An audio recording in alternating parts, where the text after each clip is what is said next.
Welcome to Culture Clash Parenting, the podcast where Astrid and Marisa share their joys and challenges of raising kids in foreign lands. Join us for heartwarming tales, practical tips, and lots of laughter as we navigate language barriers, blend traditions, and celebrate the beautiful mess of parenting across cultures. Let's dive into this adventure together.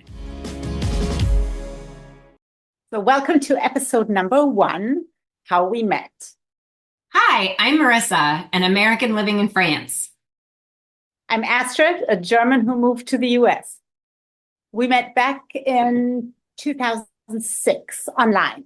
Isn't that how every love story starts these days? We were both living in the United States. We're both about to turn 30 and had both just lost our first pregnancies. Nothing was going according to plan when we crossed paths in an online support group. Soon, the two of us became frequent posters. Some might say that was due to our being both similarly friendly and helpful. Others might say it's because we're similarly neurotic. Okay, neurosis aside, we soon found out how similar yet different our lives had been up to that point. And while life has since blessed us both with beautiful children, it has also thrown us quite a few curveballs. And that's what our podcast is really about. Join us, two Atlantic crossing moms with over a decade of parenting wisdom now under our belts. From navigating language barriers to blending traditions, we've got you covered with heartwarming tales and practical tips. If you're a parent far from home, feeling exhausted from juggling multiple cultures, or maybe you're eyeing an international move but feeling a bit daunted, you're in the right place. We're here to sprinkle some joy, share some laughs, and remind you that you're not alone on this adventure. So settle in, grab a cup of tea or wine, no judgment here, and join us as we navigate the intricacies of parenting in a world that's anything but familiar. Get ready for a dose of empathy, a dash of humor, and a whole lot of love. Let's dive into this beautiful mess of raising kids in different cultures together. So today is our first episode, and when we were planning it, we realized that this is not only our podcast's birthday, but it's the anniversary of our friendship. We met in an online miscarriage support group, and we happen to be releasing this episode on October 15th, which is Pregnancy and Infant Loss Awareness Day. In honor of our stories of loss and the stories of the many great women that we met through our online support group, as well as so many others around the world who have faced and will face this heartbreaking experience, we wanted to offer some hope. Our friendship wouldn't exist without our losses. Every cloud has a silver lining, or in French, après la pluie vient le beau temps. And in German, nach Regen kommt Sonnenschein.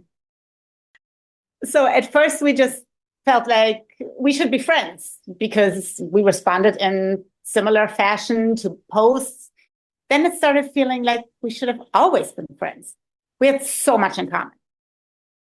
Yeah. So when we first met, we were like, I think shocked. And you can correct me if I'm projecting onto you, Astrid, but it was like all these similarities kept popping up, right? Like we both got married in 2002, we had waited several years to get pregnant. We had our first pregnancy, and then we had our miscarriage losses like within days of each other. Yeah, and we had to wait to get married because we had to finish our advanced degrees. But then not to get married, we had to wait to get pregnant. We wanted to finish our advanced degrees, and then we wanted to just have everything established. And then we wanted to have our kids by the time we were 30. And of course, neurosis, as you put it, they were also very similar. Yeah.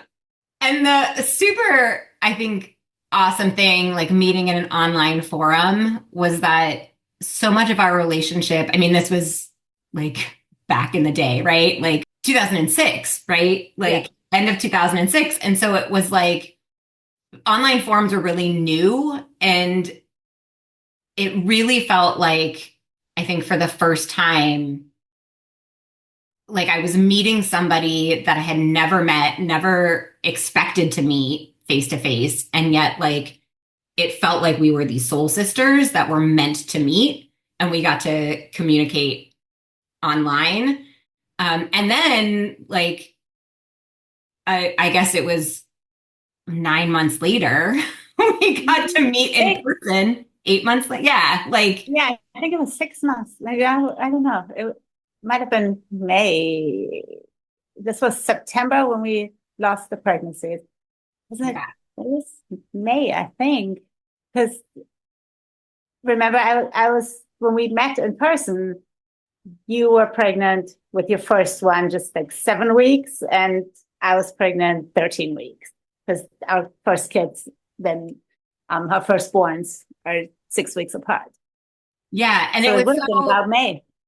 by then we like, I think what was so cool about maybe having that anonymous relationship, that online experience, was like we had shared so much and we had talked on the phone a bunch of times in that span.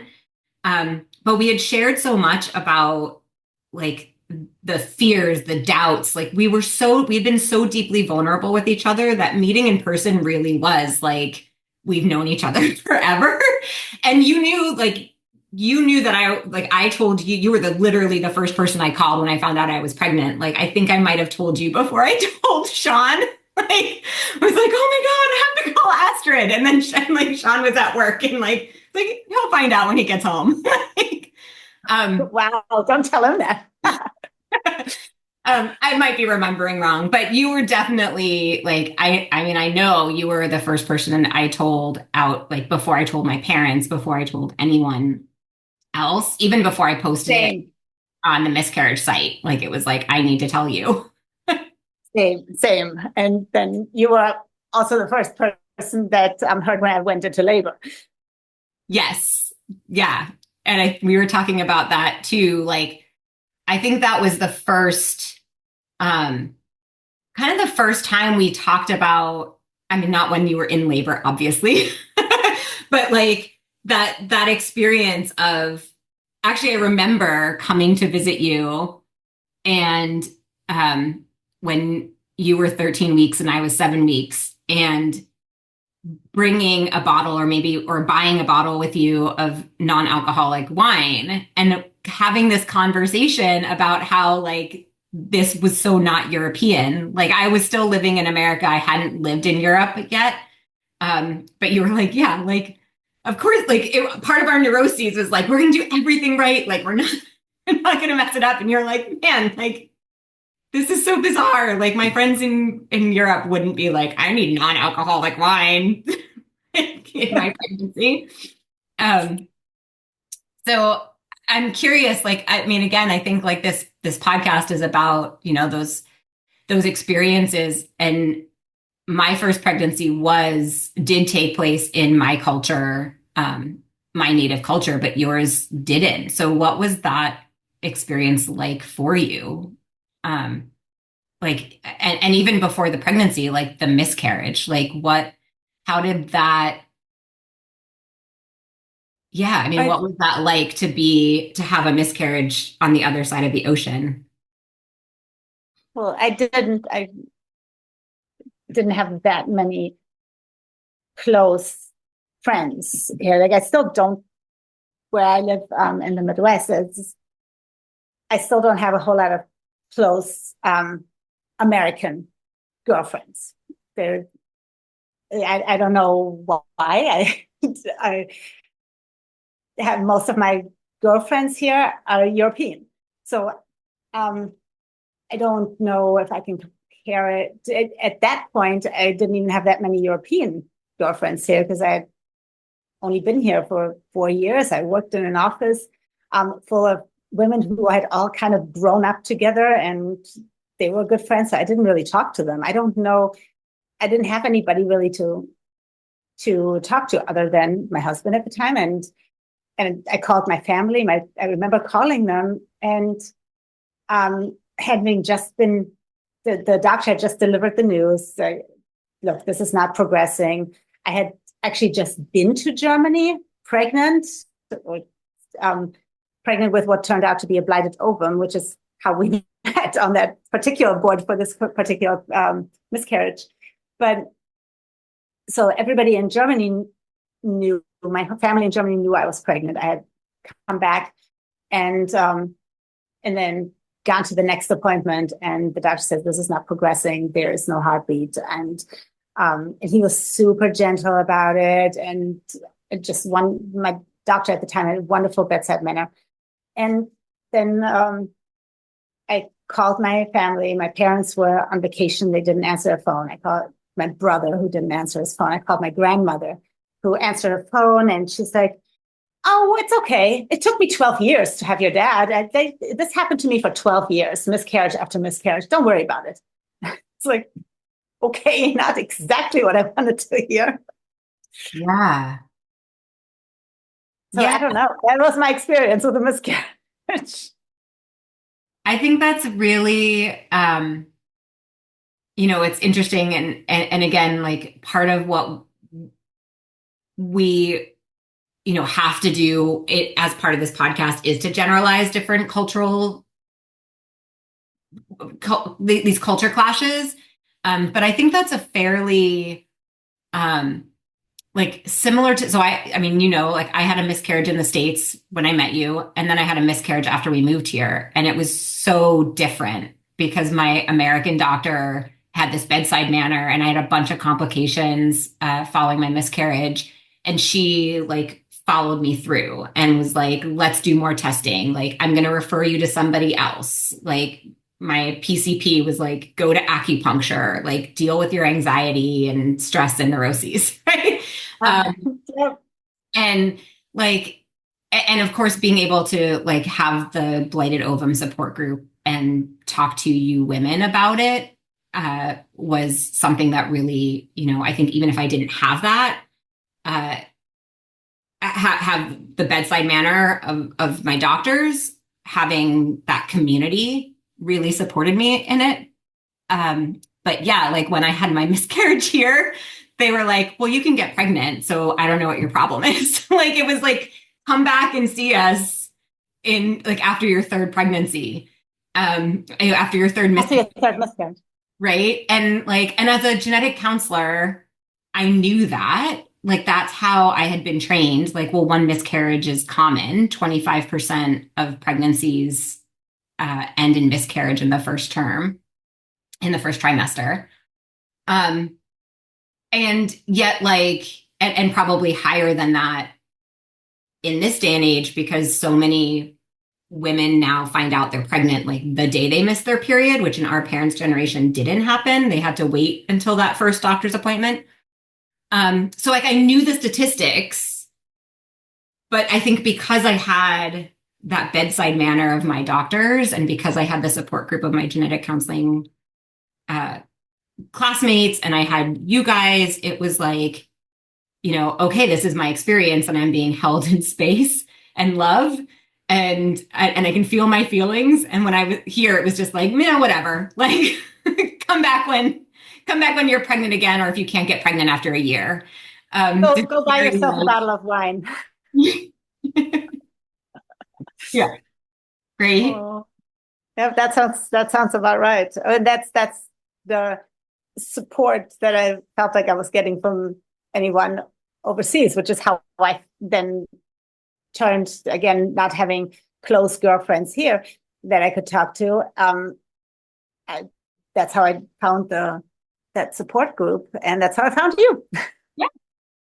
And like we said at the beginning, right? Like every cloud has a silver lining. Like it was, I think that, you and I have talked about this a lot, like, and especially I remember, in those early months where it was like, you were like, you count how long it's been since you were pregnant, right? It's like, it's been 1 month since I met, like, especially once you start trying again, it's like I've been trying for a month. I've been trying for 2 months. I've been trying for 3 months. Like there's this level of neuroses that comes up when you're like, when it didn't work the way you expected it to. And we had already, like we talked about, like we had waited, for our partners, our husbands to be ready to have children and for us to finish our advanced degrees and all of the things, like to be ready and in place. And then it's like you're just waiting and waiting and waiting. And I think one of the things that came out of that when we were like when we were timing everything, there is to a certain extent, like the hearing here that sort of like, well, it's normal. In some ways, um, It's almost a little bit calming down, but yeah, at the same time, it's like, wait, are you dismissing me? And but that's again our neurosis too, to try to compare what are you trying to do here? You're supposed to be supportive, but at the same time, I think you are trying to be supportive. So I do appreciate it. Yeah, I know. yeah. And I think Kind of hard to. That's the like culture clash, though. it's totally the culture clash. And I think like we started too with like the every cloud has a silver lining and how that exists in all these different languages, in the languages that your native language and my second language that I speak here. Um, but it's like I think that really, now reflecting on that experience in hindsight and knowing that like not only would I not have met you, um, and the other women in that group, but I wouldn't have been the parent that I am, because having that experience as well, like, taught me how to really appreciate every moment of my pregnancy. I was definitely anxious and nervous the whole time. As you know, like the neuroses didn't go away, and I know you were too. Con's like, I haven't had my baby quick today. Like, My but my boobs are no longer hurting. They were hurting in the beginning, and now they're not hurting. I actually went to my doctor in the first pregnancy about a week, I don't know, 8 or 9 or something. After the first ultrasound, we knew it was progressing, and then I went over lunch. Like I called, I made an appointment. I went over lunch. I'm like, can you check? Can you check if everything is still okay? Because my boobs are no longer hurting. And he's no, like, it's these all poor right. kids who just got Hormones come and Doppler. go. They just got Yeah, Doppler neurotic a little bit. a little bit. Yeah, I mean, certainly that level of anxiety did not go away. No. But like in hindsight, like the the I think the depths of the relationships that we formed with our kids, and those moments of um like, because we had a friendship too, we could laugh about those neuroses in the moment. Um, but Yeah. I really do like reflect back, and obviously now our kids are our teenagers, are in high school, or the older ones, or both of yours are, like, it really is. It's like my life would be completely different if I didn't have you in my life, and if I didn't have this child, or in my case, both my children, because I had miscarriages before each one, like, in my True. life. Um, and so I think it's just this reminder, and that yes, really horrible things happen, and unjust and unfair things happen. And yet if you can be patient and like long enough, you'll understand, like, or you'll see the silver lining, right? You see like um the gift that came that was born out of that. I don't want to get like explicit language here, right? Out of the fertilizer that like got thrown on you in that moment. Um, Yeah. And I do think though, also that we were so lucky that this happened to us now as opposed to 20 years before that, before the internet, because that whole culture clash thing that I experienced, having having the doctor care here, but then the friends over there were like, uh-huh, yeah. And it was, I don't know if I would have made it without that board and without you. yeah, yeah. I mean, I know I wouldn't. Like, I probably would be in prison for murdering my husband, because he was definitely like, and it's not, it honestly, I mean, I'm joking, but not like, in many ways, like he was going through his own grief process around it. And so like we did need to be in that tribe of women who were going through it, who could support one another in community and share like our fears without putting on them extra stuff. Like they were already dealing with their grief and then trying to manage our grief. And it would have just been too much, I think, at least for my husband, um, if I had shared with him some of the things that I shared with you, um, like because it was just things that I think would have been um, just so he wouldn't have known how to process it or how to help. He would have wanted to fix it, and it wasn't something you could fix. And having a group of women who were going through it, who were like, yeah, it's like you can't, like we just have to sit in this like fertilizer that like I can't fix it and it just feels bad and I'm not alone. Um and I think that was a big part of having that support group through that. Um And especially, I think that that's something I did not understand at all at the time. How, um, yeah, my husband at the time was grieving too, and was grieving the loss of his first child as well. When I, I was the one whose body was going through the hormone withdrawal and was bleeding, and after the DNC that I had to have because my body wasn't miscarrying by itself. Um, then I didn't understand until way later that he was having to go through grief, a grief process as well. He oh sent yeah. me to a therapist at the time because he's like, I can't deal with this, but he didn't actually say it. He was just like, I think you need to go talk to somebody who was being paid to validate my feelings again and again and again, which after a while, I think brought me to the point of where I was just wallowing in my own grief for too long, where you were then the one who was like, who pulled me out of it. Oh, why don't you try acupuncture? Why don't you try this? This is what I'm doing. And because you weren't just sitting there, just listening and going, yes, yes, yes, yes, yes, it's good, it's fine, and you need to do this, right? Yeah. I don't Yeah, know. I think, I mean, that's such a good point. I think when you're with somebody who's going through it at the same time, um, and you can share those experiences, culture clashes aside, you find that middle ground, right? It's like, 'cause I was in a town that was like very alternative medicine. And so like it was my doctors who were saying, go to acupuncture, like go do, um, go to yoga, like these things that then I could say to you, like, this is what my doctor's telling me, and it's helping or it's not helping, whatever. Um, and similarly, being able to call you and hear that you were going to therapy validated for me too. Like, okay, I don't have to feel ashamed that I'm also going to therapy.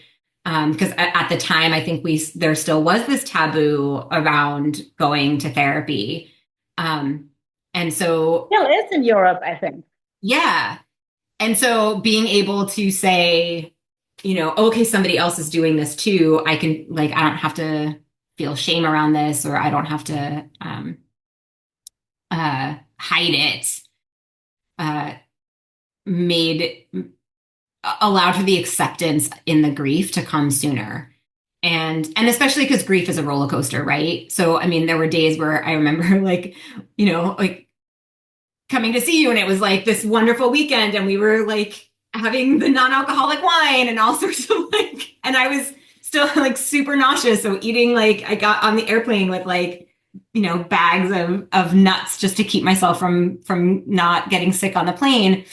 Um, and, You and weren't even getting on the plane in the even, beginning. even getting on the plane, I remember calling you. Thank goodness for also cell phones, calling you from the airport. Um, Yeah.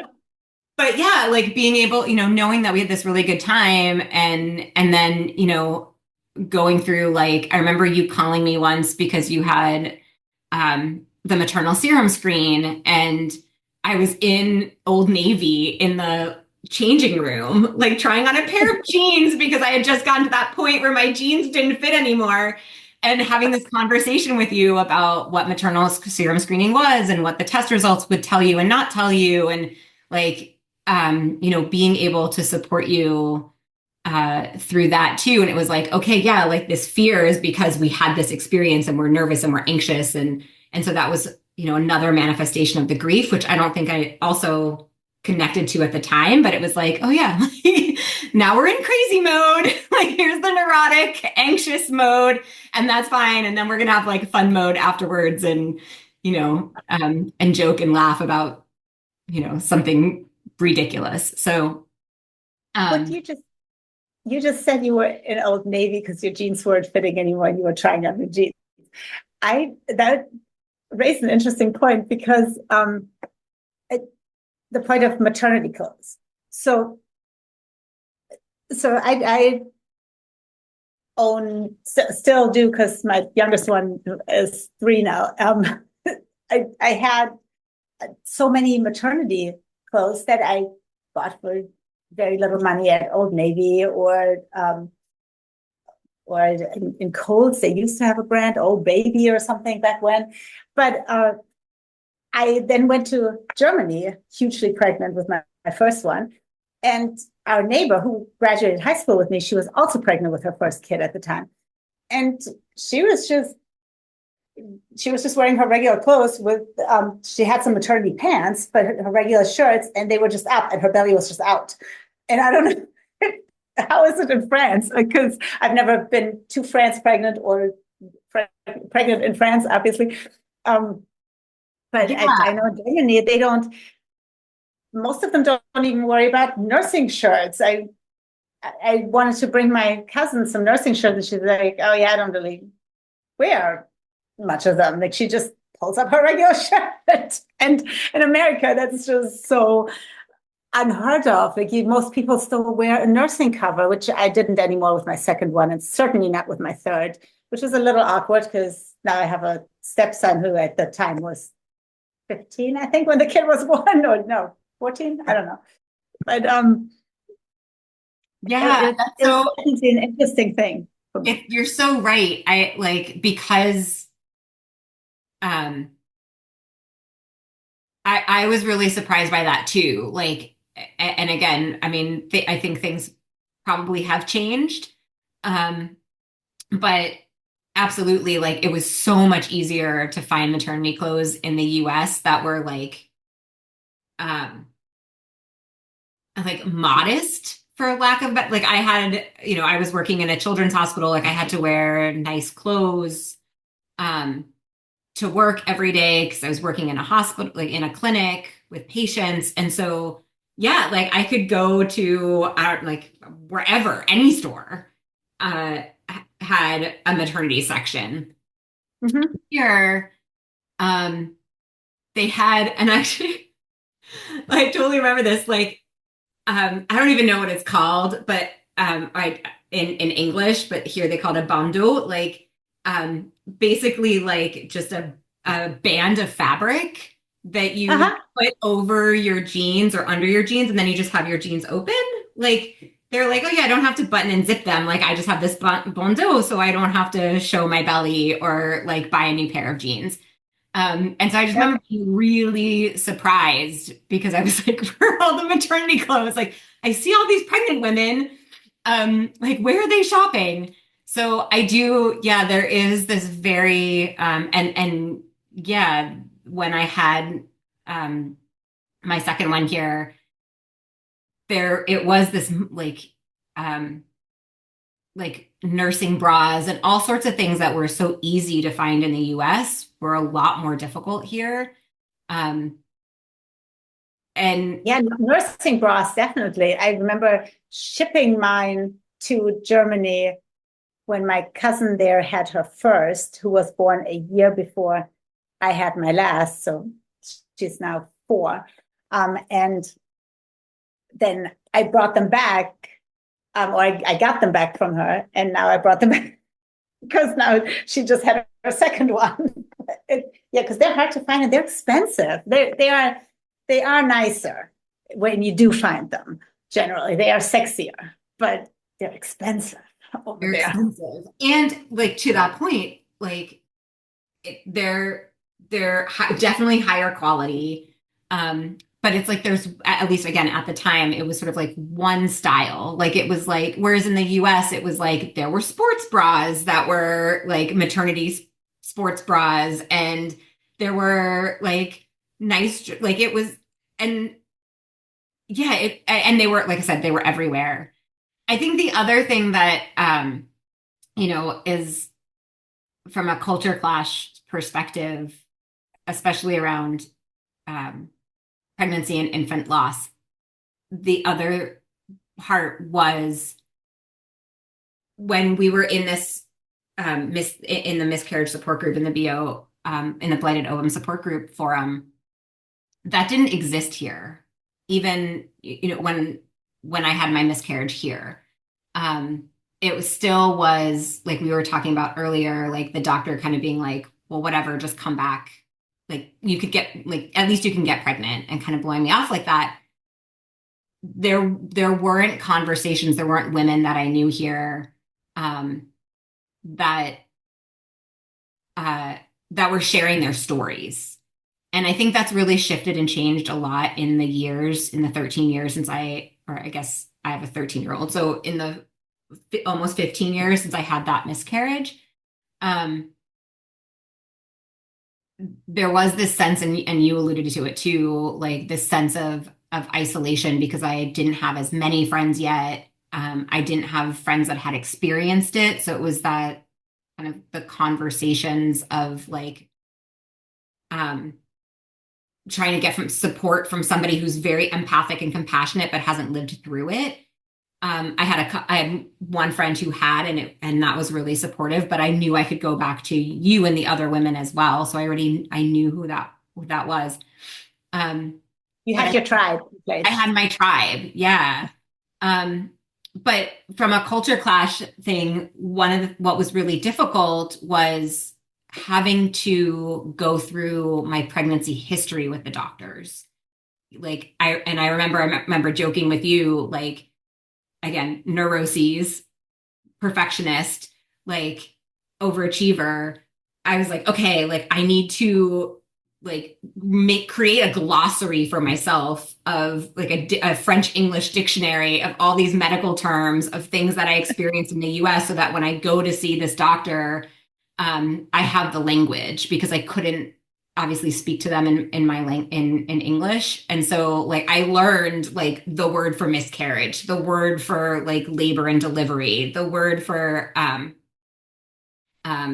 like Uh, Owen, my older one was induced, so like induction, like all these like medical terms that most people probably don't even think about um when you're moving to another country, right? Like those weren't the vocabulary words I thought I'd be learning. Like I yes. had to learn because of the experience that I had here. And because of the experience, because I'd already had this history of miscarriage. So having to learn those medical terms to be able to communicate with doctors here was definitely part of that process and the culture clash. Because like you and I, and we'll do another episode for sure about like faux amis, right? Of the words that sound the same but don't mean the same thing. Um, Yeah. like most medical terms are similar, but it turns out that when it comes to pregnancy, a lot of them are actually very different. Yes, like grossesse. I Yeah, mean, in English, in America, when you're telling somebody that something's gross, you're not actually talking about being pregnant. exactly. Oh my God. What is it in German? Schwangerschaft. Also not like you're schwanger, pregnant. Yeah, like yeah. So I mean, it's and and like miscarriage is fausse couche, like false diaper, like Ah, like or interesting. I false did not even know layer, that. right? Like a couche could also be a layer, but it's like false layer, false diaper. Um, Well, yeah. the blighted ovum that we had in German is Windei, a wind egg. I don't know. So But I yeah, think we'll have a whole another episode about the food on me and whoever is listening who's considering moving to a country that's not Germany or France probably does not get much out of our words, and we'll have to get their own dictionary made. Oh my God. That is definitely hard though. Even and this is different from, oh, I'm gonna go to a different country on vacation and now I get sick because I ate bad oysters or something and I have to go to the doctor and get some medicine. That's fairly easy. One, most of those doctors in places that tourists go to, they can speak a little bit of English and they give you the Vomex or whatever medicine they have and send you on your way and give you a hefty bill. But being pregnant in a different country, living there, being on their health insurance too. Now you have to figure out the whole health insurance. So can we talk about how much birth costs in this country, in the United States, compared to Europe? Well, and miscarriages too. Like, oh, and miscarriages. Like I just lost a baby and you're charging me $3,000. Yeah. You should be paying, like you should be giving me a present and make me feel better. I don't understand. Yeah. So I mean, that to me, and again, like I knew all of this academically because it was the profession that I was in, but to actually experience it was like this whole other level of, I think it was recognizing like if with all the knowledge that I have of the insurance system, so I can navigate the insurance system in a very different way than somebody that doesn't have this knowledge. And it was really frustrating and eye-opening. So like the biggest one for me was like my insurance wouldn't cover prenatal genetic testing at the time unless I was pregnant. And they defined pregnancy as either like as having hormones, the like pregnancy hormones in your system. So I literally was like on my way to the hospital for my D&C and went to the lab to draw blood so that I could officially be pregnant so that they would do the genetic testing and cover it. Well, I would have never known that. Like it was literally, yeah, like I like got on the phone and was like, I want this genetic testing. What, like, in order to get it, what do I need to do? And they were like, you just need to be pregnant. And I was like, okay, now things have shifted and changed a little bit. Guidelines are different, but at the time I was like, that's insane. And then the other one was like, all of my prenatal visits were covered as long as I was pregnant. Because I had my miscarriage before 12 weeks, my insurance didn't consider me pregnant after I had my miscarriage. Like there was this threshold that you had to cross. So all of a sudden, after I had my D&C, because similarly my body didn't didn't miscarry on their own, I got all of the copays that had been reduced while I was pregnant.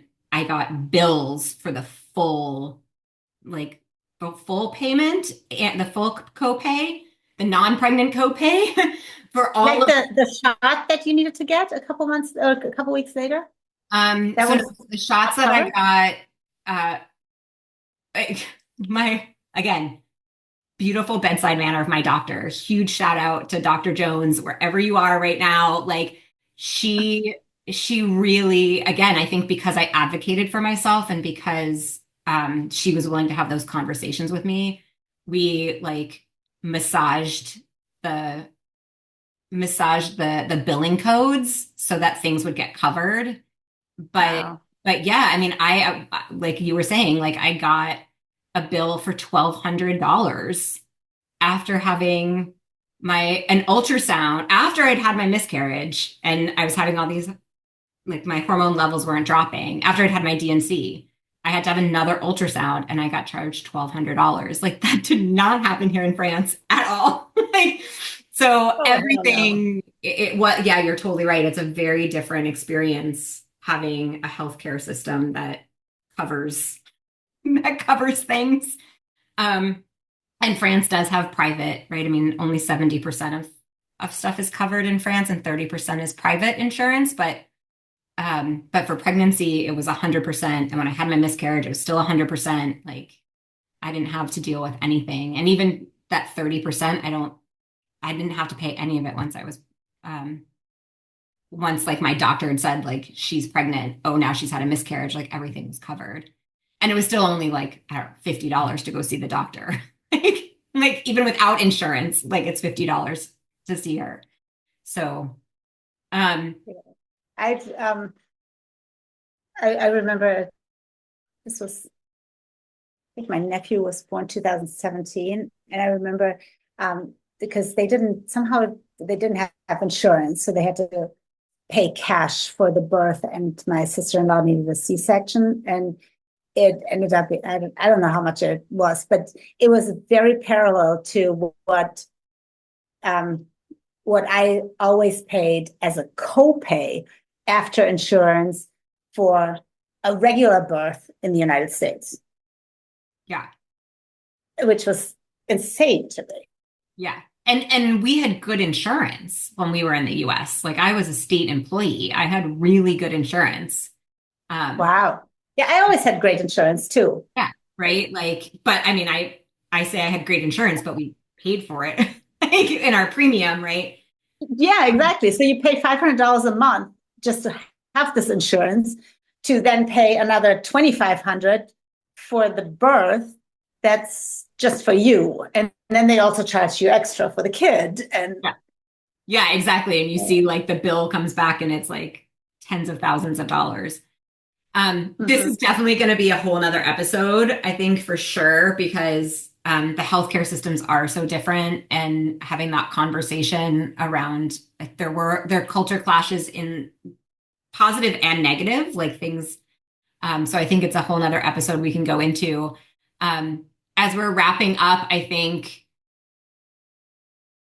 some of the like, because it's October 15th and because this is um, Pregnancy and Infant Loss Awareness Day, I think just reminding people or letting people know, like, not only are you not alone, um, and there is a day, that a lot of people don't know that there is a day where you like the around the world people um, are Remembering the babies that they remembering. lost. And Yeah, and lighting candles and sharing their stories online. And so it's really easy to isolate yourself if you're going through it right now, especially if it's your first pregnancy. But really, especially if you're in another country. especially if you're in another country. And so I think for me, the biggest take home of my experiences was um, reach out to people as hard as it is, because it is so easy to isolate and to feel like nobody else gets it. Like know that you're not alone and find whether it's an online support group, and October15th.com is out there to find a support group in your community. Facebook has a bunch of different Facebook groups for miscarriage support. Find people that you can talk to. Find the helpers, as Mr. Rogers says. Find the friends that within your own tribe that you already have, so that you feel less alone. Um, because that absolutely made a huge amount of difference in how I coped in that moment, in that time, both here and there. And like I said, I felt so much more isolated here because I didn't have those close by, but I knew I could get on the phone if I waited 7 hours for the time zone where you and well, what I love about you is you're also like up in the middle of the night when I'm and Yeah, I'm there is in no the middle of time the zone. night and you are like right, like you're just like neuroses and insomnia. And so, The yeah, biorhythm gets thrown off a little bit with a neurosis. finding those people that you can reach out to was key. And I think Yeah. wherever you are, find the people yeah, yeah, Find your tribe. And even if that's online, it's actually maybe depending on who you are and what your personality is. If you're more introverted to begin with, then this online faceless dumping your problems kind of is helpful. It's um that's how Marissa and I found each other, because we could talk to each other. We could, lament our issue that day without judgment, because we didn't really know each other until later. Yeah, absolutely. And we're clearly not introverts, as you can tell if you've just met us for the first time. And like, but absolutely, I mean, like, I think it just felt easier, even for me as an extrovert, to find that support from people that online that were like, I could say whatever I was going to say without, having to face that person the next day in like live. Well, you would have gotten your non-alcoholic wine earlier if you had to face me live. True. Very good point. Very good point. And all right, let's wrap this up so we can keep this as simple and short as we planned on today's first podcast to be. Totally. So just our experiences being pregnant, losing pregnancies, becoming pregnant again, giving birth, just all those experiences can vary vastly between the different continents. And just know you're not alone if you're in a culture that you don't feel like you're truly belonging to, even if it's your own culture, because when I was a teenager, I didn't feel like I belonged to Germany either. I felt like I belonged to the United States. So sometimes even in your own culture, you can feel like there's a culture clash if you've ever lived anywhere else. And I think one of the things that we really want, one of our missions or our hopes with this podcast too is, to create a community and for people to not feel alone. And so we'd love to hear your stories. So if you're listening to this and you have a story about having a miscarriage in another country, or miscarriage in your own country, or a pregnancy after loss, and you want to share your story, please reach out. Like, we'll have our email address in the show notes, and let us know, and tell us about yourself. And because and if there's any topic as you're listening to this, you're like, oh, I want them to talk about this. We have a whole list of topics that we come up with every time we talk. But we would love to hear what topics resonate the most with you. And we'll gladly add a topic. If you say, this is what I want you guys to talk about, because this is my problem, we will add it. But since this is our first episode ever, we don't currently have comments or questions from any of our listeners to reply to. But like Marissa said, send us what you have and what you want us to share, what you don't want us to share, but just want an answer to. We'll reply to that as well. Send us your stories and questions, and don't forget to subscribe and leave a review. Yeah. Just so you know, we are neurotic and we are perfectionists. And but if you have a negative review, leave it anyway. Yeah. We know we're not perfect. we know we're not perfect, but we like to be. So maybe we can learn from a negative review too. There you go. Please be nice with your negative reviews, I think is what you're saying, Astrid. There you go. That's pretty much what I said. Thank you so much for listening to Culture Clash Parenting. And we will see you on the next episode. All right. Bye, everyone. Bye.